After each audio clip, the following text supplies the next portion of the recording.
Hi hello welcome back to my channel ಅನಿರೀಕ್ಷಿತ ಮದುವೆ. ಇನ್ನೂ ಚಾನಲ್ನ ಯಾರು ಸಬ್ಸ್ಕ್ರೈಬ್ ಮಾಡಿಲ್ಲ ಸಬ್ಸ್ಕ್ರೈಬ್ ಮಾಡ್ಕೊಳ್ಳಿ, ಲೈಕ್ ಮಾಡೋದನ್ನು ಮರಿಬೇಡಿ. ಆರ್ಯನ್ ಮನಸ್ಸಿನಲ್ಲಿ ಈ ಸಮಯದಲ್ಲಿ ಅನಗತ್ಯವಾಗಿ ಇಲ್ಲಿ ಬಂದು ಸಿಗಾಕೊಂಡ್ಬಿಟ್ನಲ್ಲ. ಸ್ವಲ್ಪ ತಡವಾಗಿ ಬಂದಿದ್ರೆ ಇವರು ತಿನ್ನೋದು ಮುಗಿತಾ ಇತ್ತು, ನನಗೆ ತಿನ್ನುವ ಬಾಧೆ ತಪ್ತಾಯಿತ್ತು ಅಂತ ಅಂದ್ಕೊಳ್ತಾ ಒಳಗಡೆ ಬಂದು ಪ್ಲೇಟ್ ಕಡೆ ನೋಡ್ತಾ ನಿಂತಿದ್ದ. ಆರ್ಯನ್ ಯಾಕೆ ಹಾಗೆ ನೋಡ್ತಾ ಇದ್ದಾನೆ ಅನ್ನೋದು ಜಾಹ್ನವಿಗೆ ಚೆನ್ನಾಗಿ ಅರ್ಥ ಆಗಿ ನಗು ಬಂತು. ಕ್ರಿಶ್ ಮಾತ್ರ ಆರ್ಯನನ್ನು ಹಾಗೆಯೇ ನೋಡ್ತಾ ಇದ್ದ.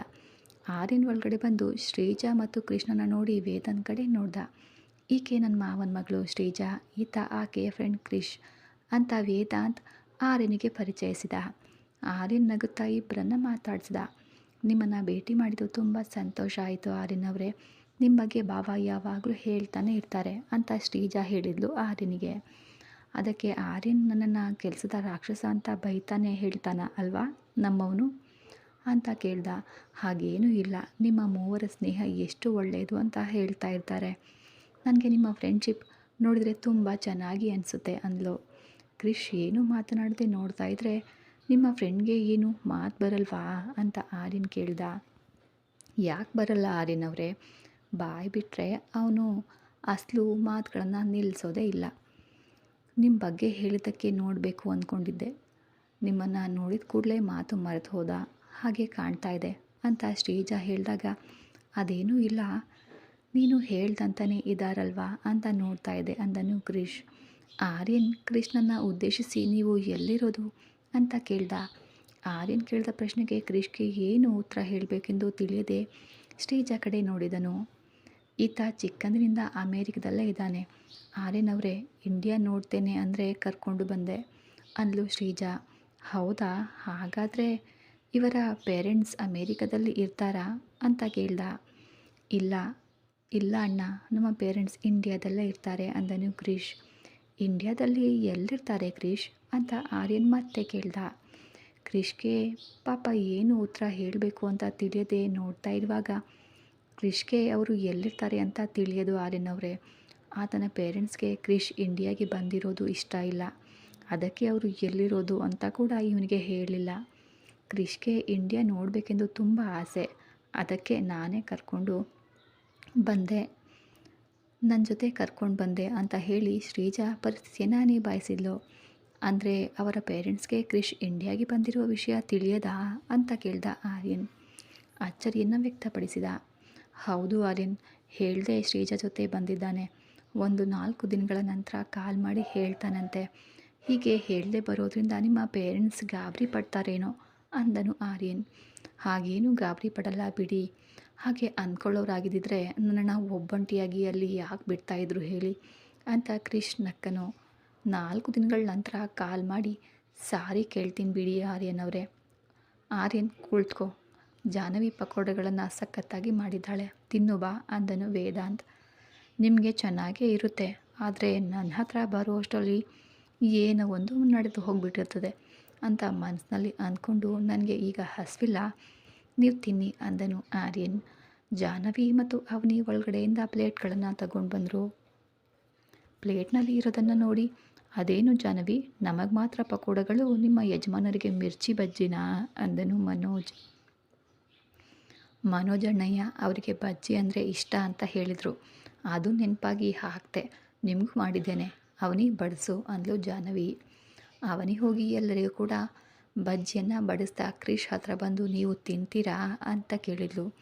ಅದೇನು ರೀ, ಎಲ್ರಿಗೂ ಬಡಿಸಿ ನೀವು ನನ್ನನ್ನು ಮಾತ್ರ ತಿಂತೀಯಾ ಅಂತ ಕೇಳ್ತಾ ಇದ್ದೀರಲ್ಲ, ಅದು ನೀವು ಅಮೇರಿಕದಿಂದ ಬಂದಿದ್ದೀರಿ ಅಲ್ವಾ, ಬ್ರೆಡ್ಡು ಪಿಜ್ಜಾಗಳನ್ನೇ ತಿಂತಾ ಇರ್ತೀರಿ, ಇವುಗಳನ್ನು ತಿಂತೀರೋ ಇಲ್ವೋ ಅಂತ ಹಾಗೆ ಕೇಳಿದೆ. ತಿಂತೇನೆ ಅಂದರೆ ತಿನ್ನಿ, ಆಮೇಲೆ ಖಾರ ಅಂತ ನನ್ನನ್ನು ಅನ್ನಬಾರ್ದು ಅಂದ್ಲು ಅವನಿ. ಅದಕ್ಕೆ ಕ್ರಿಶ್, ನಾನೇನು ಚಿಕ್ಕ ಮಗುವಲ್ಲ ಬಿಡಿ, ಹಾಕು ಅಂದನು. ನಿನ್ನ ಇಷ್ಟ, ನಾನು ಹೇಳೋದನ್ನು ಹೇಳಿದ್ದೀನಿ ಅಷ್ಟೇ ಅಂತ ಬಡಿಸಿದ್ಲು. ಜಾಹ್ನವಿ ಆರ್ಯನ್ಗೆ ಕೊಡಲು ಹೋದಾಗ, ನನಗೀಗ ಏನೂ ತಿನ್ನಬೇಕು ಅಂತ ಅನ್ನಿಸ್ತಿಲ್ಲ ಜಾಹ್ನವಿ, ಬೇಡ ಅಂದ. ಅಷ್ಟರಲ್ಲಿ ವೇದಾಂತ್, ಮನೋಜ್ ಮತ್ತು ಶ್ರೀಜಾ ತುಂಬ ಚೆನ್ನಾಗಿವೆ ಅನ್ನುತ್ತಾ ತಿಂತಾಯಿದ್ರು. ಕ್ರಿಶ್ ಅವನಿ ಮುಂದೆ ಬಿಲ್ಡಪ್ ಕೊಟ್ಟಿದ್ದಾನೆ ಹೊರತು ತಿನ್ನಬೇಕಂದ್ರೆ ಭಯ ಪಡ್ತಾ ಎಲ್ಲರನ್ನ ನೋಡ್ತಾ ಇದ್ದಾನು. ಅವನಿ ನೋಡಿ, ಏನೋ ತಿಂದೆ ಹಾಗೆ ನೋಡ್ತಾ ಇದ್ದೀರಿ, ತಿಂತೇನೆ ಅಂದ್ರಿ ಅಲ್ವಾ, ನನಗೇನು ಭಯ ಇಲ್ಲ ಅಂದ್ರಿ, ಈಗ ತಿಂದೆ ಯಾಕೆ ಎಲ್ಲ ದಿಕ್ಕುಗಳನ್ನು ನೋಡ್ತಾ ಇದ್ದೀರಿ ಅಂದ್ಲು. ಶ್ರೀಜಾ ಬಂದಾಗಿಂದ ಕ್ರಿಶ್ ಮತ್ತು ಅವನಿಯನ್ನು ಗಮನಿಸ್ತಾನೆ ಇದ್ಲು. ಅವನಿ ಕೃಷ್ಣ ಕಾಲಿಳಿತಾ ಇದ್ದಾಳೆ ಅಂತ ಅರ್ಥವಾಗಿ ಕ್ರಿಶ್ ಖಾರ ಏನಿಲ್ಲ ತಿನ್ನು ಅಂತ ಸನ್ನೆ ಮಾಡಿದ್ಲು. ನಿಜವಾಗಿಯೂನಾ ಅನ್ನುವಂತೆ ಕ್ರಿಶ್ ಕೂಡ ನೋಡಿದನು. ಹೌದೋ ಅಂತ ಅವಳು ಕಣ್ಣು ಮಿಟುಕಿಸಿದ್ಲು. ಶ್ರೀಜಾ ಹೇಳಿದ ಮೇಲೆ ಕ್ರಿಶ್ ಧೈರ್ಯವಾಗಿ ಬಜ್ಜಿಗಳನ್ನು ತಿಂದ. ಶ್ರೀಜಾ ಹೇಳ್ದಂತೆಯೇ ಖಾರ ಅಂತ ಅನ್ನಿಸ್ಲಿಲ್ಲ ಕ್ರಿಶ್ಗೆ. ಕ್ರಿಶ್ ಅಂತ ಇದ್ರೆ ಅವನಿಗೆ ನಗ್ತಾ ನೋಡ್ತಾ ಇದ್ಲು. ಕ್ರಿಶ್ ತಿಂದನು, ಆದರೆ ಆರ್ಯನ್ ಮಾತ್ರ ಧೈರ್ಯವಾಗಿ ತಿನ್ನಲಾಗದೆ ಹಾಗೇ ಕುಳಿತಿದ್ದ. ತನಗೆ ಇಷ್ಟವಾದ ಬಜ್ಜಿ ಒಂದು ಕಡೆ ಟೆಂಪ್ಟ್ ಮಾಡ್ತಾಯಿದ್ರು, ತಿಂದರೆ ಏನಾಗ್ಬಿಡುತ್ತೋ ಅನ್ನೋ ಭಯದಲ್ಲಿ ಆರ್ಯನ್ ತಿಂತಾನೋ ಇಲ್ವೋ ಅಂತ ಜಾಹ್ನವಿ ನೋಡ್ತಾ ಇದ್ಲು. ವೇದಾಂತ್ ನೋಡಿ, ಏನಾಯಿತು, ತಿಂದೆ ಹಾಗೆ ಯಾಕೆ ಕುಳ್ತಿದೀಯಾ, ನಿನಗೆ ಇಷ್ಟ ಅಂತ ಅಲ್ವಾ ಇದನ್ನು ಮಾಡಿರೋದು, ತಿನ್ನು ಅಂದನು. ಇಂದು ತಿನ್ನಬೇಕು ಅಂತ ಅನ್ನಿಸ್ತಿಲ್ಲ ಅಂದ ಹಾಗೆ ನಾಳೆ ಆಫೀಸ್ಗೆ ಬರ್ತೀಯ ವೇದಾಂತ್ ಅಂದ ಆರ್ಯ. ನಾಳೆ ಇವರನ್ನು ಹೊರಗಡೆ ಕರ್ಕೊಂಡು ಹೋಗಬೇಕಂತೆ ಕಣೋ, ನಾಳೆ ಬರೋದು ಸಾಧ್ಯ ಇಲ್ಲ, ನಾಳೆ ಒಂದಿನ ನೀನು ಮನೋಜ್ ನೋಡ್ಕೊಳ್ಳಿ ಅಂದನು ವೇದಾಂತ್. ಪರವಾಗಿಲ್ಲ ಬಿಡು ವೇದಾಂತ್, ನಿನಗಾಗಿ ಅಮೇರಿಕಾದಿಂದ ಬಂದಿದ್ದಾಳೆ ಅಲ್ವಾ, ಆಕೆ ಜೊತೆ ಸ್ವಲ್ಪ ಟೈಮ್ ಸ್ಪೆಂಡ್ ಮಾಡು, ನಾವು ನೋಡ್ಕೊಳ್ತೀವಿ ಅಂದನು ಮನೋಜ್. ಬಾವ ನಾಳೆ ಒಂದಿನ ನಮ್ಮ ಜೊತೆ ಇದ್ದರೆ ಸಾಕು ಅಂದ್ಲು ಶ್ರೀಜಾ. ಸ್ವಲ್ಪ ಸಮಯ ಮಾತನಾಡಿದ ನಂತರ ವೇದಾಂತ್ ಎದ್ದು ಸರಿ ನಾವಿನ್ನು ಹೊರಡ್ತೇವೆ ಅಂದನು. ಅದೇನು ವೇದಾಂತ್, ಊಟ ಮಾಡ್ಕೊಂಡು ಹೋಗಿ, ಜಾಹ್ನವಿ ಕೊಟ್ಟಿದ್ದನ್ನು ತಿಂದಿದ್ದಕ್ಕೆ ನನಗೀಗ ಹೊಟ್ಟೆ ಫುಲ್ ಆಗಿದೆ, ಇನ್ನು ಊಟ ಎಲ್ಲಿಗೆ ಮಾಡೋದು, ಮತ್ತೆ ಯಾವಾಗಲಾದರೂ ಬರ್ತೀವಿ ಬಿಡಿ ಅಂದನು. ಕ್ರಿಶ್ ಮತ್ತು ಶ್ರೀಜಾ ಕೂಡ ಎಲ್ಲರಿಗೂ ಹೇಳಿ ಹೊರಟರು. ಕ್ರಿಶ್ ಹೋಗುವಾಗ ಅವನಿಯನ್ನು ನೋಡ್ತಾನೆ ಹೊರಟನು.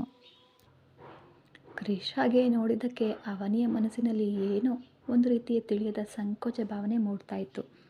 ಎಲ್ಲರೂ ಹೋದ ನಂತರ ಮನೋಜ್ ಅವರು ಒಳಗಡೆ ಬಂದರು. ಮನೋಜ್ ಬರ್ತಾ ಇದ್ದಂತೆ ಆರ್ಯನ್ ಎದ್ದು ನಾನು ಕೂಡ ಹೊರಡ್ತೇನೆ ಅಂದನು. ನೀನೀಗ ತಾನೇ ಬಂದೆ ಅಲ್ವಾ ಆರ್ಯನ್, ಸ್ವಲ್ಪ ಹೊತ್ತು ಇರು ಅಂತ ಮನೋಜ್ ಹೇಳ್ದ. ಮನೋಜ್ ಹಾಗೆ ಹೇಳಿದ ಮೇಲೆ ಮನೆಗೆ ಹೋದರೂ ಹೇಗೂ ಖಾಲಿ ಇರಬೇಕಲ್ವಾ, ಸ್ವಲ್ಪ ಹೊತ್ತು ಇಲ್ಲೇ ಇದ್ದು ಹೋಗೋಣ ಅಂತ ಅಂದ್ಕೊಂಡು ಆರ್ಯ ಸರಿ ಅಂತ ಅಲ್ಲೇ ಕುಳಿತುಕೊಂಡ. ಜಾಹ್ನವಿ ಆರ್ಯನ್ಗೆ ಏನು ಬೇಕೋ ನೋಡು, ನಾನು ಈಗಲೇ ಹೋಗಿ ಬರ್ತೀನಿ ಅಂತ ಮನೋಜ್ ಒಳಗಡೆ ಹೋದ. ಅವನಿ ಮೆಲ್ಲಗೆ ಜಾಹ್ನವಿ ಹತ್ರ ಬಂದು, ನಿಮ್ಮಿಬ್ಬರ ಮಧ್ಯೆ ನಾನು ಯಾಕೆ, ನಾನು ರೂಮ್ಗೆ ಹೋಗ್ತಾ ಇದ್ದೀನಿ ಅಂತ ಹೇಳಿ ಅವಳು ಕೂಡ ಹೊರಟು ಹೋದ್ಲು. ಈಗ ಹಾಲ್ನಲ್ಲಿ ಆರ್ಯನ್ ಮತ್ತು ಜಾಹ್ನವಿ ಮಾತ್ರ ಇದ್ದಾರೆ. ಜಾಹ್ನವಿ ಆರ್ಯನ್ ಜೊತೆ ಏನು ಮಾತಾಡಬೇಕೆಂದು ತಿಳಿಯದೆ ಹಾಗೆಯೇ ಸುಮ್ಮನೆ ನಿಂತಿದ್ಲು. ಜಾಹ್ನವಿ ಮೌನವಾಗಿ ನಿಂತಿರೋದನ್ನು ನೋಡಿ ಆರ್ಯನ್, ಯಾಕೆ ಹೀಗೆ ಸುಮ್ಮನೆ ನಿಂತು ನೋಡ್ತಾ ಇದೀಯಾ ಅಂತ ಕೇಳ್ದ. ಜಾಹ್ನವಿ ತಡಬಡಾಯಿಸುತ್ತಾ, ಏನೂ ಇಲ್ಲ, ನೀವು ಏನಾದರೂ ತಗೊಳ್ತೀರಾ ಅಂತ ಕೇಳಿದ್ಲು.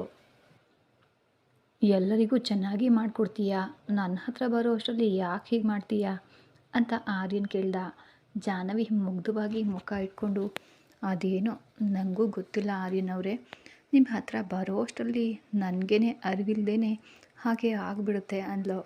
ಅದಕ್ಕೆ ನನಗೆ ಏನೂ ಬೇಡ ಅಂದ ಆರ್ಯನ್.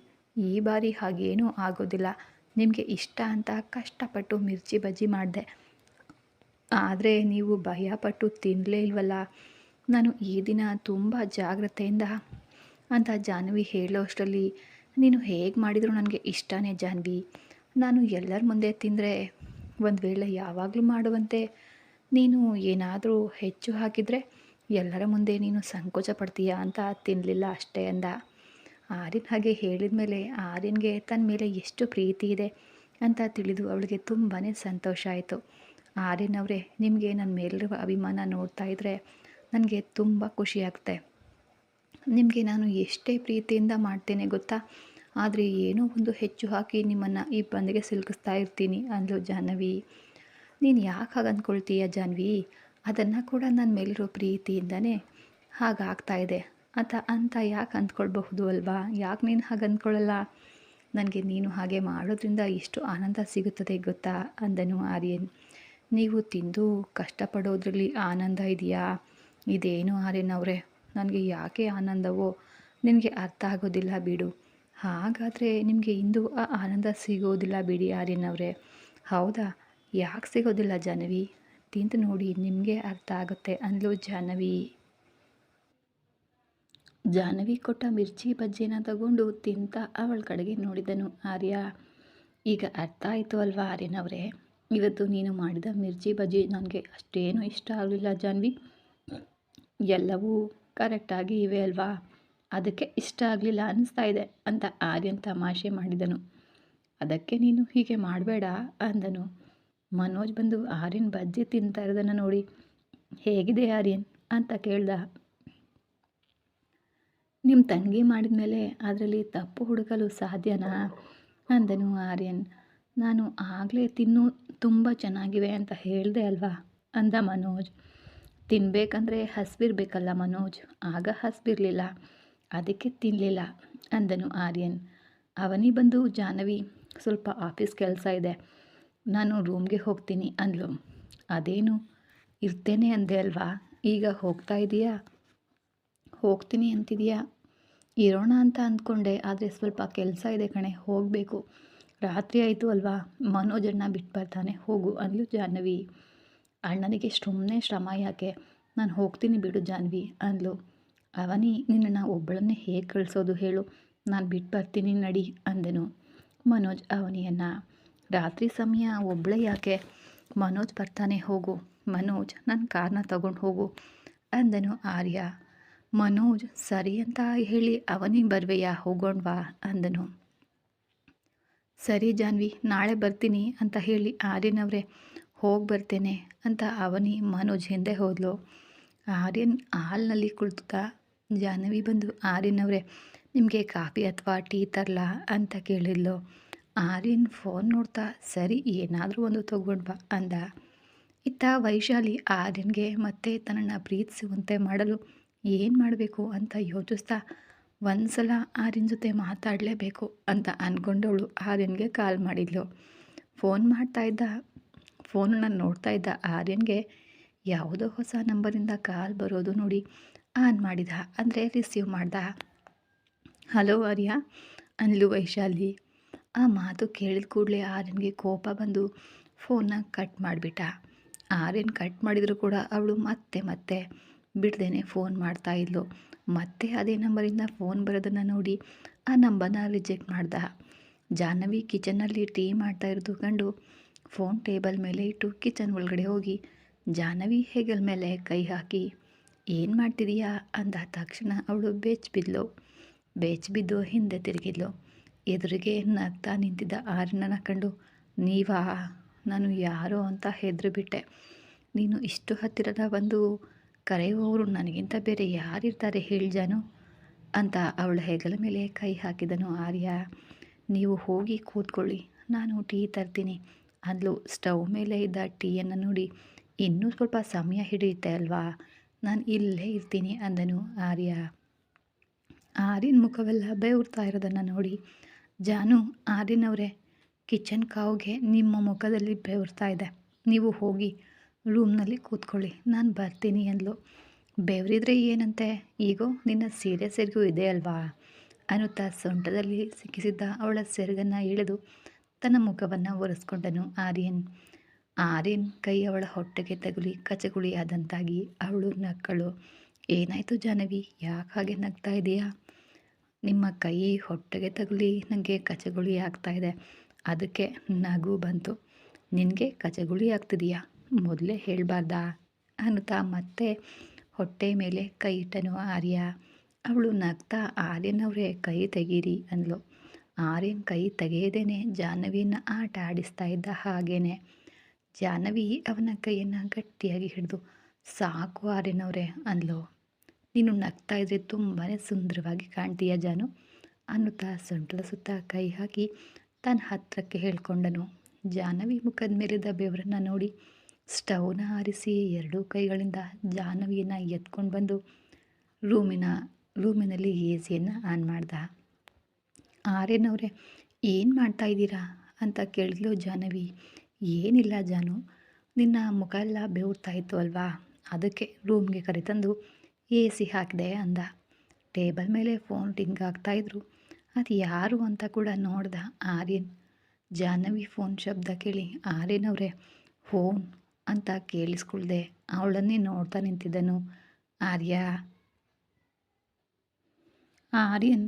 ನಿಮಗೆ ಫೋನ್ ಬರ್ತಾ ಇದೆ ನೋಡಿ ಅಂದ್ಲು. ಯಾರೋ ಕೆಲಸ ಇಲ್ಲದವರು ಇರಬೇಕು ಬಿಡು ಅಂದ್ಲು. ಆರ್ಯನ್, ಕೆಲಸ ಇಲ್ಲದೆ ಯಾರು ಫೋನ್ ಮಾಡೋದಿಲ್ಲ ಅಲ್ವಾ, ಹೋಗಿ ನೋಡಿ ಅಂದ್ಲು ಜಾಹ್ನವಿ. ಆರ್ಯನ್ ಹೋಗೋ ಅಷ್ಟರಲ್ಲಿ ಫೋನ್ ಕಟ್ಟಾಯಿತು. ಅವನು ವಾಪಸ್ ಅಲ್ಲಿಗೆ ನಿಂತ್ಬಿಟ್ಟ. ಅದೇನಕ್ಕೆ ಹಾಗೆ ಹೋಗಿ ಫೋನ್ ಎತ್ತದೆ ಬಂದುಬಿಟ್ರಿ? ಇರಿ, ನಾನು ಹೋಗಿ ಫೋನ್ನ ತರ್ತೀನಿ ಅಂತ ಅವಳು ಹೋಗಲು ಪ್ರಯತ್ನಿಸಿದಾಗ ಆರ್ಯನ್ ಅವಳ ಕೈ ಹಿಡಿದು ತಡೆದು, ಏನು ಬೇಡ ಬಿಡು ಅಂದನು. ಟೀ ಇಡ್ತಾ ಇದ್ದಾಗ ರೂಮ್ಗೆ ಕರ್ತಂತ್ರಿ, ಕನಿಷ್ಠ ಟೀನಾದರೂ ತರ್ತೀನಿ ಬಿಡಿ ಅಂದ್ಲು. ನನಗೆ ಈಗ ಟೀನು ಬೇಡ, ಏನೂ ಬೇಡ ಜಾಹ್ನವಿ, ನಿನ್ನನ್ನು ಹೀಗೆ ನೋಡ್ತಾ ಇರಬೇಕು ಅಂತ ನನಗೆ ಅನ್ನಿಸ್ತಾ ಇದೆ ಅಂದ. ನಾನೇನು ಎಲ್ಲಿಗೆ ಹೋಗ್ತೀನಿ, ಟೀ ತಂದು ನಿಮ್ಮ ಎದುರಿಗೆ ಇರ್ತೀನಿ ಅಲ್ವಾ, ಟೀ ಕುಡಿತಾ ನಿಧಾನವಾಗಿ ನೋಡಬಹುದು, ಹೋಗಲು ಬಿಡಿ ಅಂದ್ಲು ಜಾಹ್ನವಿ. ಆರ್ಯನ್ ಬೆಡ್ ಮೇಲೆ ಕುಳಿತು, ನನಗೆ ಏನು ಕುಡಿಬೇಕು ಅಂತ ಅನ್ನಿಸ್ತಿಲ್ಲ ಜಾನು, ಮನಸ್ಸು ಯಾಕೋ ಹೇಗೇಗೋ ಆಗ್ತಾಯಿದೆ ಅಂದನು. ಜಾಹ್ನವಿ ಆರ್ಯನ್ ಪಕ್ಕದಲ್ಲಿ ಕುಳಿತು, ಏನಾಯಿತು ಆರ್ಯನ್ ಅವರೇ, ಆರೋಗ್ಯ ಏನಾದರೂ ಸರಿ ಇಲ್ವಾ ಅಂತ ಕೇಳಿದ್ಲು. ಹಾಗೇನೂ ಇಲ್ಲ ಜಾಹ್ನವಿ, ಮನಸ್ಸಿನಲ್ಲಿ ಏನೋ ಒಂದು ರೀತಿ ತಿಳಿಯದ ನೋವು ಇರುವಂತೆ ಅನ್ನಿಸ್ತಾ ಇದೆ ಅಷ್ಟೇ. ಶಿವಾನಿ ನಿಮ್ಮ ಬಗ್ಗೆ ಯೋಚಿಸ್ತಾ ಇದ್ದೀರಾ ನೀವು ಅಂದ್ಕೊಳ್ತಾನೆ, ಅದಕ್ಕೆ ನೋವಾಗ್ತಿರಬಹುದು. ನೀವು ಗಾಬರಿ ಪಡಬೇಡಿ, ನಾನು ಶಿವಾನಿಗೆ ಕಾಲ್ ಮಾಡಿ ಕೇಳ್ತೀನಿ. ಒಂದು ವೇಳೆ ಅವಳು ಫೋನಲ್ಲಿ ಸರಿಯಾಗಿ ಹೇಳದೇ ಇದ್ದರೆ ನಾನು ನಿಮ್ಮ ಮನೆಗೆ ಹೋಗಿ ವಿಚಾರಿಸ್ತೀನಿ, ಸರಿನಾ ಅಂದ್ಲು ಜಾಹ್ನವಿ. ಶಿವಾನಿ ಮನಸ್ಸಿನಲ್ಲಿ ಏನಿದೆ ಅಂತ ನೀನು ತಿಳ್ಕೊಳ್ತೀಯ ಅಂತ ನನಗೆ ಚೆನ್ನಾಗಿ ಗೊತ್ತು ಜಾಹ್ನವಿ. ಮತ್ತು ಇನ್ಯಾಕೆ ನೋವು ಆರ್ಯನ್ ಅವರೇ? ಆ ನೋವು ಏನೆಂದು ನನಗೆ ಅರ್ಥ ಆಗ್ತಿಲ್ಲ ಜಾನು. ಆರ್ಯನ್ ಅವರೇ, ನೀವು ಏನು ಯೋಚಿಸ್ದೆ ಸ್ವಲ್ಪ ಹೊತ್ತು ಪ್ರಶಾಂತವಾಗಿ ಮಲ್ಕೊಳ್ಳಿ ಅಂದ್ಲು. ಆರ್ಯನ್ ಅವಳ ಮಡಿಲಲ್ಲಿ ತಲೆ ಇಟ್ಟು ಜಾಹ್ನವಿಯ ಕೈಯನ್ನು ತನ್ನ ತಲೆ ಮೇಲೆ ಇರಿಸ್ಕೊಂಡು ಕಣ್ಣು ಮುಚ್ಚಿದ. ಜಾಹ್ನವಿ ಆರ್ಯನ್ ತಲೆ ಮೇಲೆ ಕೈ ಆಡಿಸ್ತಾ ಸವರ್ತಾ ಇದ್ಲು. ಅವಳು ಹಾಗೆ ಮಾಡ್ತಾಯಿದ್ರೆ ಆರ್ಯನ್ ಮನಸ್ಸಿಗೆ ಹಿತ ಎನಿಸಿ ಗಾಢ ನಿದ್ರೆಗೆ ಜಾರಿದನು. ಆರ್ಯನ್ ಇತ್ತ ಔಟ್ ಹೌಸ್ನಲ್ಲಿದ್ದ ಆ ಫೋಟೋದಲ್ಲಿದ್ದ ಆಕೆಯ ಕಣ್ಗಳಿಂದ ನೀರು ಬರ್ತಾ ಇತ್ತು. ನನ್ನ ಇಬ್ಬರು ಮಕ್ಕಳು ಎಷ್ಟು ನೋವು ಅನುಭವಿಸ್ತಾ ಇದ್ದಾರೆ, ಇದೆಲ್ಲ ಆ ರಾಕ್ಷಸಿ ಶರ್ಮಿಳಾ ಮತ್ತು ಪ್ರತಾಪ್ ವರ್ಮನಿಂದನೇ. ನನ್ನ ಮಕ್ಕಳನ್ನು ನೋಯಿಸುತ್ತಾ ಅವರು ಮಾತ್ರ ಸಂತೋಷವಾಗಿ ಇದ್ದಾರೆ. ನನ್ನ ಮಗನ ಮನಸ್ಸು ಶಾಂತವಾಗಿರಬೇಕು ಅಂದರೆ ನೀನು ಆ ಮನೆಗೆ ಹೆಜ್ಜೆ ಇಡಬೇಕು ಮಗಳೇ. ನನ್ನ ಮಗನ ಸುಖಕ್ಕಾಗಿಯೇ ನಿಮ್ಮಿಬ್ಬರ ಮದುವೆ ನಡೆಯುವಂತೆ ಮಾಡಲು ನಾನು ತುಂಬ ಕಷ್ಟಪಟ್ಟೆ. ನನ್ನ ಮನೆಗೆ ಬರ್ತೀಯಾ ಅಂತ ಅಂದ್ಕೊಂಡ್ರೆ ನಿನ್ನನ್ನು ಅವನು ಇಲ್ಲೇ ಬಿಟ್ಟು ಹೋಗಿದ್ದಾನೆ. ಈಗ ಅವನಿಗೆ ನೀನಂದರೆ ಪ್ರಾಣ. ನಿನ್ನನ್ನು ನೋಡದೇ ಇರಲು ಅವನಿಗೆ ಸಾಧ್ಯ ಆಗ್ತಿಲ್ಲ. ನಿನ್ನನ್ನು ಮನೆಗೆ ಹೇಗೆ ಕರ್ಕೊಂಡು ಹೋಗಬೇಕು ಅಂತ ಅವನಿಗೆ ತಿಳಿಯದೆ ಒದ್ದಾಡ್ತಾ ಇದ್ದಾನೆ. ನಿನ್ನನ್ನು ಮನೆಗೆ ಕರೆದೊಯ್ಯಲಿಲ್ಲ ಅನ್ನೋ ನೋವು ಅವನ ಮನಸ್ಸಿನಲ್ಲಿ ಇರೋದ್ರಿಂದಾನೇ ಅವನು ಪ್ರಶಾಂತವಾಗಿ ಇರಲು ಆಗದೆ, ಏನೋ ತಿಳಿಯದೆ ಆ ನೋವು ಏನು ಅಂತಲೂ ಕೂಡ ಅವನಿಗೆ ಗೊತ್ತಾಗ್ತಿಲ್ಲ. ನೀನು ಆ ಮನೆಗೆ ಬಂದ ನಂತರ ಸತ್ಯ ಏನು ನಡೆಯಿತು ಅಂತ ಅವನೇ ನಿಧಾನವಾಗಿ ತಿಳ್ಕೊಳ್ತಾನೆ. ಅಲ್ಲಿವರೆಗೆ ಈ ನೋವು ಅವನಿಗೆ ತಪ್ಪದು ಅಂತ ಆ ಫೋಟೋ ವ್ಯಥೆ ಪಡ್ತಾ ಇತ್ತು. ಅತ್ತ ಬಾಲ್ಕನಿಯಲ್ಲಿ ಶಿವಾನಿ ಔಟ್ ಹೌಸ್ ಕಡೆಗೆ ನೋಡ್ತಾ ಇದ್ರೆ, ಮುದ್ದು ಮಗಳೇ, ನಾನು ಇಲ್ಲೇ ಇದ್ದು ನೀನು ಹಾಗೆ ನೋವು ಪಡ್ತಾ ಇದ್ರೆ ನಾನೇನು ಮಾಡಲು ಆಗ್ತಾ ಇಲ್ವಲ್ಲ ಅಂತ ಮರುಗ್ತಾ ಇತ್ತು. ಶರ್ಮಿಳಾ ಊಟಕ್ಕೆ ಕರೆಯಲು ಅಂತ ಶಿವಾನಿ ರೂಮ್ ಹತ್ರ ಬಂದಳು. ಶಿವಾನಿ ಬಾಲ್ಕನಿಯಲ್ಲಿ ನಿಂತಿರೋದನ್ನು ನೋಡಿ ಕತ್ತಲೆಯಲ್ಲಿ ನಿಂತು ಔಟ್ ಹೌಸ್ ಕಡೆಗೆ ನೋಡ್ತಾ ಇದ್ದ ಶಿವಾನಿಯನ್ನು ನೋಡಿ, ನೀನು ಯಾವಾಗಲೂ ಹೀಗೆ ಕತ್ತಲಲ್ಲೇ ಇರಬೇಕು ಅಂತ ಮನಸ್ಸಿನಲ್ಲಿ ಅಂದ್ಕೊಂಡು ಮುಖಕ್ಕೆ ನಗುವನ್ನು ಹಚ್ಕೊಂಡು, ಕತ್ತಲಲ್ಲಿ ಏನು ಮಾಡ್ತಾ ಇದೀಯ ಶಿವಾನಿ ಅಂತ ಕೇಳಿದ್ಲು ನಾಟಕೀಯವಾಗಿ. ಏನೂ ಇಲ್ಲ ಚಿಕ್ಕಮ್ಮ, ಸುಮ್ಮನೆ ನಿಂತಿದ್ದೀನಿ. ಇಲ್ಲಿ ನಿಂತು ಔಟ್ ಹೌಸ್ ಕಡೆ ನೋಡ್ತಾ ಇದ್ರೆ ಅಲ್ಲಿ ಯಾರು ನನ್ನ ಬಾ ಅಂತ ಕರೆಯುವಂತೆ ಅನ್ನಿಸ್ತಾ ಇದೆ ಅಂದ್ಲು ಶಿವಾನಿ. ಶಿವಾನಿ ಹಾಗೆ ಹೇಳಿದೆ ಅಂತ ತಕ್ಷಣ ಶರ್ಮಿಳಾ ಬೆಚ್ಚಿ ಬಿದ್ಲು. ಶಿವಾನಿ, ಏನು ಯೋಚಿಸ್ತಾ ಇದೀಯಾ, ಅದಕ್ಕೆ ಹಾಗೆ ಅನ್ನಿಸ್ತಿರಬಹುದು. ಅದೇ ಇರಬಹುದು ಚಿಕ್ಕಮ್ಮ ಅಂತ ಶಿವಾನಿ ಒಳಗಡೆ ಬಂದಳು. ಯಾಕೆ ಬಂದರೆ ಚಿಕ್ಕಮ್ಮ ಅಂತ ಕೇಳಿದ್ಲು ಶಿವಾನಿ ಶರ್ಮಿಳಾಳನ್ನು. ಊಟಕ್ಕೆ ಕರೋಣ ಅಂತ ಬಂದೆ ಶಿವಾನಿ, ಬಾ ಹೋಗೋಣ. ಶಿವಾನಿ ಕೂಡಲೇ, ನನಗೆ ಹಸಿವಿಲ್ಲ ಚಿಕ್ಕಮ್ಮ, ನೀವು ಹೋಗಿ ಊಟ ಮಾಡಿ ಅಂದ್ಲು. ಅದೇನಮ್ಮ, ಮಧ್ಯಾಹ್ನ ಕೂಡ ಸರಿಯಾಗಿ ಊಟ ಮಾಡಲಿಲ್ವಲ್ಲ ನೀನು, ಯಾಕೆ ಹಸಿವಿಲ್ಲ? ಏನೂ ಇಲ್ಲ ಚಿಕ್ಕಮ್ಮ, ನಾನು ತಿಂದಿದ್ದೇನೆ ಅಷ್ಟೇ ಸಾಕು, ಯಾಕೋ ನನಗೆ ಹಸಿವಿಲ್ಲ. ಅಣ್ಣ ಬನ್ನ ಅಂತ ಕೇಳಿದ್ಲು. ನಿಮ್ಮ ಅಣ್ಣ ಈಚೆಗೆ ಯಾಕೋ ಮನೆಗೆ ಎಲ್ಲಿ ಸರಿಯಾಗಿ ಬರ್ತಿದ್ದಾನೆ ಹೇಳು? ಮೊನ್ನೆ 4 ದಿನ ಏನೋ ಪರವಾಗಿಲ್ಲ ಚೆನ್ನಾಗೇ ಬಂದಿದ್ದ, ಈಗ ಮತ್ತೆ ಮೊದಲಿನಂತೆಯೇ ಆಗಿದ್ದಾನೆ. ಯಾವಾಗ ಬರ್ತಾನೋ ಗೊತ್ತಿಲ್ಲ, ಅಸಲಿಗೆ ಬರ್ತಾನೋ ಇಲ್ವೋ ಅದು ಕೂಡ ಗೊತ್ತಿಲ್ಲ. ಅಣ್ಣ ಹಾಗೇನು ಮಾಡೋದಿಲ್ಲ ಚಿಕ್ಕಮ್ಮ, ಏನಾದರೂ ಕೆಲಸ ಇರಬಹುದು, ಅದಕ್ಕೆ ಬಂದಿಲ್ಲ ಅನಿಸುತ್ತೆ ಅಂದ್ಲು ಶಿವಾನಿ. ಏನೋ ನಿಮ್ಮಣ್ಣ ಯಾವಾಗ ಹೇಗೋ ಹೇಗಿರ್ತಾನೋ ಯಾರಿಗೆ ಗೊತ್ತು ಬಿಡು. ಸರಿ, ನಿನಗೆ ಊಟ ಬೇಡವಾ? ನಿನ್ನಿಷ್ಟ ಬಿಡು. ನಿಮ್ಮನ್ನು ಬಲವಂತ ಮಾಡಿ ತಿನ್ನಿಸಲು ನೀವೇನು ಇನ್ನು ಸಣ್ಣ ಮಕ್ಕಳೇನಲ್ವಲ್ಲ. ಹಸಿವಾದ್ರೆ ಬೇಕು ಅಂದರೆ ನೀವೇ ತಿಂತೀರಾ ಅಂತ ಏನೇನೋ ಗೊಣ್ಕೊಂಡು ಹೊರಟು ಹೋದ್ಲು ಶರ್ಮಿಳಾ. ಶಿವಾನಿ ಮನಸ್ಸಿನಲ್ಲಿ ಅಣ್ಣ ಮನೆಗೆ ಬರದೆ ಎಲ್ಲಿ ಹೋಗಿದ್ದಾನೆ? ಇನ್ನೂ ಆಫೀಸ್ ಕೆಲಸ ಮುಗ್ದಿರ್ಲಿಕ್ಕಿಲ್ಲ, ಅದಕ್ಕೆ ಅವನು ಬಂದಿಲ್ಲ ಅನಿಸುತ್ತೆ. ನನಗೆ ಈ ಮದುವೆ ಇಷ್ಟ ಇಲ್ಲ ಅಂತ ವಿಷಯವನ್ನು ಹೇಳ್ದೇ ಮದುವೆ ನಿಶ್ಚಯ ಮಾಡಿಬಿಟ್ರು. ಈ ವಿಷಯ ಅಣ್ಣನಿಗೆ ಹೇಳಿದರೆ ಅವನು ಚಿಕ್ಕಮ್ಮ ಮತ್ತು ಡ್ಯಾಡಿಗೆ ಹೇಳ್ತಾನೆ. ಡ್ಯಾಡಿಗೆ ಈ ವಿಷಯ ಗೊತ್ತಾದರೆ ಇನ್ನೇನಾಗ್ಬಿಡುತ್ತೋ ಅದೇ ಹೆದರಿಕೆ. ಅಣ್ಣನಿಗೆ ಅಥವಾ ಯಾರಿಗೂ ಈ ಮದುವೆ ಇಷ್ಟ ಇಲ್ಲ ಎಂಬ ವಿಷಯವನ್ನು ಹೇಳಬಾರ್ದು ಅಂತ ಗಟ್ಟಿಯಾಗಿ ನಿರ್ಧಾರ ಮಾಡಿಕೊಂಡು ಮಲ್ಕೊಂಡ್ಳು ಪಾಪದವಳು. ವೈಶಾಲಿ 2-3 ಬಾರಿ ಆರ್ಯನ್ಗೆ ಕಾಲ್ ಮಾಡಿದರೂ ಕೂಡ ಅವನು ಫೋನ್ ಎತ್ತಿದ್ದಕ್ಕೆ ಕಿರಿಕಿರಿ ಎನಿಸಿ ಕೋಪ ಬಂತು ಅವಳಿಗೆ. ನಾನು ಅಂದು ತಿಳಿಯದೆ ಮಾಡಿದ ತಪ್ಪಿಗೆ ಕ್ಷಮಿಸು ಅಂದರೂ ಕೇಳ್ತಿಲ್ವಲ್ಲ. ಅಂದು ನನ್ನ ಮೇಲಿದ್ದ ಆ ಪ್ರೀತಿ ಇವನಿಗೆ ಏನಾಯಿತು? ಎಲ್ಲವನ್ನ ಮರೆತುಬಿಟ್ನಾ? ಪ್ರೀತಿಸಿದವರನ್ನ ಮರೆಯೋದು ಕಷ್ಟ ಅಂತಾರಲ್ಲ, ಮತ್ತು ಆರ್ಯ ಹೇಗೆ ನನ್ನ ಮರ್ತ ಅಂತ ಯೋಚಿಸ್ತಾ ಇದ್ಲು ವೈಶು. ಆರ್ಯನ್ ಜಾಹ್ನವಿಯ ಮಡಿಲಲ್ಲಿ ಮಲಗಿದ ತಕ್ಷಣ ಮನಸ್ಸಿಗೆ ಹಿತ ಅನಿಸಿ ಪ್ರಶಾಂತವಾಗಿ ನಿದ್ದೆಗೆ ಜಾರ್ದ. ಜಾಹ್ನವಿ ಕೂಡ ಅವನಿಗೆ ತೊಂದರೆ ಆಗಬಾರ್ದು ಅಂತ ಹಾಗೇ ಅವನ ಮೇಲೇ ತನ್ನ ಕೈ ಸಾವರ್ತಾನೆ ಇದ್ಲು. ಹೊರಗಡೆ ಫೋನ್ ರಿಂಗ್ ಆಗ್ತಾಯಿದ್ರು. ಅವಳು ಅವನನ್ನು ಎಬ್ಬಿಸಲಿಲ್ಲ. ಮನೋಜ್ ಬಂದು ಜಾಹ್ನವಿ ಮತ್ತು ಆರ್ಯನ್ ರೂಮ್ನಲ್ಲಿ ಇರೋದನ್ನು ನೋಡಿ ಅವನು ಕೂಡ ಸದ್ದಿಲ್ಲದೆ ಹೊರಟು ಹೋದ. ಅರ್ಧರಾತ್ರಿ ಆರ್ಯನ್ಗೆ ಇದ್ದಕ್ಕಿದ್ದಂತೆ ಎಚ್ಚರ ಆಯಿತು. ನೋಡಿದರೆ ಜಾಹ್ನವಿ ಅವನ ಮೇಲೆ ತಲೆ ಇಟ್ಟು ಮಲಗಿದ್ಲು. ಇವಳು ಕುಳಿತೇ ಮಲಗಿದಾಳೆ ಅಂದ್ಕೊಂಡು ಮೆಲ್ಲಗೆ ಎದ್ದು ಅವಳನ್ನು ಸರಿಯಾಗಿ ಮಲಗಿಸಲು ಹೋದಾಗ ಜಾಹ್ನವಿ ಸ್ವಲ್ಪ ಅಲುಗಾಡಿದ್ಲು. ಅವಳು ಎಚ್ಚರ ಆಗ್ತಾಳೆ ಅಂತ ಹೆದರಿ ಆರ್ಯನ್ ಕೂಡಲೇ ಅವಳ ಪಕ್ಕದಲ್ಲಿ ಮಲಗಿದ. ಜಾಹ್ನವಿ ಆರ್ಯನ್ ಶರ್ಟನ್ನು ಗಟ್ಟಿಯಾಗಿ ಹಿಡ್ಕೊಂಡು ಅವನ ಎದೆ ಮೇಲೆ ತಲೆ ಇಟ್ಟು ಮತ್ತೆ ಮಲಗಿದ್ಲು. ಅವಳು ಹಾಗೆ ಮಾಡಿದ್ದನ್ನು ನೋಡಿ ಆರ್ಯನ್ ನಗುಮುಖದಿಂದ ಅವಳ ಸುತ್ತ ಕೈನ ಹಾಕಿ, ನಾನು ನಿನ್ನನ್ನು ಬಿಟ್ಟು ಎಲ್ಲಿಗೆ ಹೋಗ್ತೀನಿ ಹೇಳು? ನಿನ್ನ ಮಡಿಲಲ್ಲಿ ತಲೆ ಇಟ್ಟು ತಕ್ಷಣ ನಿದ್ರೆ ಹತ್ತಿ ಮನಸ್ಸಿಗೆ ತುಂಬ ಹಿತ ಅನ್ನಿಸ್ತು ಜಾನು. ನೀನಿಲ್ಲದೆ ನಾನು ಇರಲಾರೆ ಜಾನು. ನಿನ್ನನ್ನು ಮನೆಗೆ ಹೇಗೆ ಕರ್ಕೊಂಡು ಹೋಗಲಿ ಅಂತ ಯೋಚಿಸ್ತಾ ಇದ್ದೀನಿ. ಮೊದಲು ಮನೆಯಲ್ಲಿ ನಮ್ಮ ಮದುವೆ ವಿಷಯ ಹೇಳಬೇಕು. ನನಗೆ ಮದುವೆ ಆಗಿದೆ ಅಂತ ತಿಳಿದ್ರೆ ಡ್ಯಾಡಿ ಏನಂತಾರೋ? ಯಾರು ಏನಂದರೂ ನನಗೇನು, ನೀನು ನನ್ನವಳು, ನಿನ್ನನ್ನು ಖಂಡಿತ ಬಿಡೋದಿಲ್ಲ ಅನ್ನುತ್ತಾ ಜಾಹ್ನವಿಯ ಹತ್ತಿರಕ್ಕೆ ಸರಿದು, ನನಗೆ ನೀನು ಪ್ರಾಣದಂತೆ ಹೇಗೆ ಬದಲಾದ್ಯೋ ಅದು ನನಗೆ ತಿಳಿತಾ ಇಲ್ಲ ಜಾನು ಅಂತ ಅವಳನ್ನೇ ಪ್ರೀತಿಯಿಂದ ನೋಡ್ತಾ ಹಾಗೆ ಉಳಿದು ಬಿಟ್ಟನು ಆರ್ಯನ್. ಈ ಕತೆ ಮುಂದುವರಿಯೋದು. ಈ ಕತೆ ನಿಮಗೆ ಇಷ್ಟ ಆಗ್ತಾಯಿದ್ರೆ ದಯವಿಟ್ಟು ಕತೆನ ಲೈಕ್ ಮಾಡಿ ಹಾಗೆ ಶೇರ್ ಮಾಡಿ. ಇನ್ನೂ ಯಾರು ಸಬ್ಸ್ಕ್ರೈಬ್ ಮಾಡಿಲ್ಲ ಸಬ್ಸ್ಕ್ರೈಬ್ ಮಾಡ್ಕೊಂಡು ನೋಡಿ. ಮತ್ತೆ ಸಿಗೋಣ ಮುಂದಿನ ಎಪಿಸೋಡಲ್ಲಿ. ಧನ್ಯವಾದಗಳು.